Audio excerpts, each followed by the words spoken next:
আৰম্ভ কৰিবলৈ লৈছোঁ যে আমি জানো যে যি 6 জনগোষ্ঠীৰ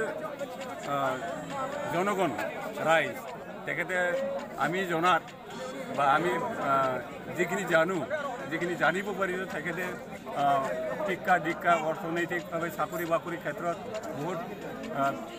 বিভিন্ন দিশত মানে তেওঁলোকে উন্নত এই হিচাপত তেখেতৰ মানে জনজাতিকৰণৰ যিটো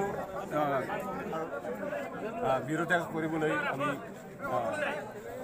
প্ৰয়োজন বোধ কৰিছোঁ আৰু তেখেতে যদি জনজাতিকৰণ সঁচাকৈ কৰা হয় তেতিয়াহ'লে বৰ্তমানে যিসকল মানে জনজাতি তেখেতক বহুত বঞ্চিত হ'ব। रायजो बिथांमोन आरो लोगोसे जोंजों हांख्रायना लाबोजानाय आलासि सान आरो रिपर्टार बिथांमोन जों दिनैनि नैबे हाबाफारिखौ स्ट्रागलनि गेजेरजोंसो राव थुनलाइ हारिमु शिक्षा दीक्षा गासिबो स्ट्रागल नङाब्ला जोङो मोनसेबो जिनिसखौ जों मोनफुंनो हायाखै। इयुनावबो जोङो हारियानो जाथियानो स्ट्रागल खालामग्रा जाथि हिसाबै सिनायथि जानाय जाहैबाय। दा बेखायनो जोंनि गांनाय उखैनायखौबो जोङो स्ट्रागलनि गेजेरजोंसो जाफुंहोनांगोन जों बेखौ मोनदांहरखादों आरो बेखायनो आङो खावलायदों रायजो राजाफ्रा जाहाथे नैबे हाबाफारिनि जि सोमावसारनाय जे स्ट्रागल जोंनि जि मावनो लानाय हाबाफारि बयबो लैहोर लैहोर फैनानै जोंनि जि थांखि बे थांखिखौ जाफुंहोथारगोन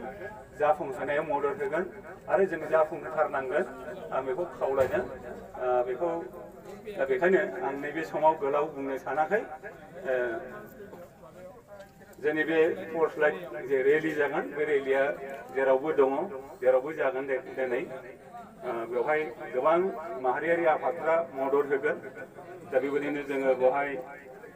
ज' जाफैदों बे हाबाफारियाव बाहागो लानो थाखाय। आं बेनि थाखाय बे ओनसोलनि बर'बाजार इउनिट कमिटि जेसु बा गुदि ट्राइबेल संघनि बेन्दोङाव थानाय गासै रायजो राजाफोरखौ लोगोसे जोंनि सामाजिक बिथांमोनखौ आङो गोसो गोरबोजों हामलायनाय हरबाय आरो बे हाबाफारिया मोजाङै मोजां डिसिप्लिन भाबै आब्रुथियै खुनु मोनसे गाज्रि जाथाय गाज्रि नुथाय बेफोरनिफ्राय एरायनानै जाहाथे मोजाङै मोजां जाफुंलाङो आं बेखौ मिजिंथिबाय आरो नोंथांमोनखौ बयखौबो खावलायबाय। অসমৰ বহুত জাতীয় সংগঠন জনজাতীয় জাতীয় সংগঠনবিলাক ইয়াৰ সহায় সহযোগিতা কৰিব আগভাগ ল'ব আৰু এই আন্দোলনক সমৰ্থন কৰি পেলাই তেখেতে আজিৰ আন্দোলনটো সম্পূৰ্ণভাৱে কমপ্লিট কৰাৰ মানে যিটো প্ৰক্ৰিয়া এইটো তেনেকৈ মানে আগবাঢ়ি আছে তেখেতসকলে আৰু গোটেই অসমতে এই প্ৰক্ৰিয়া আজি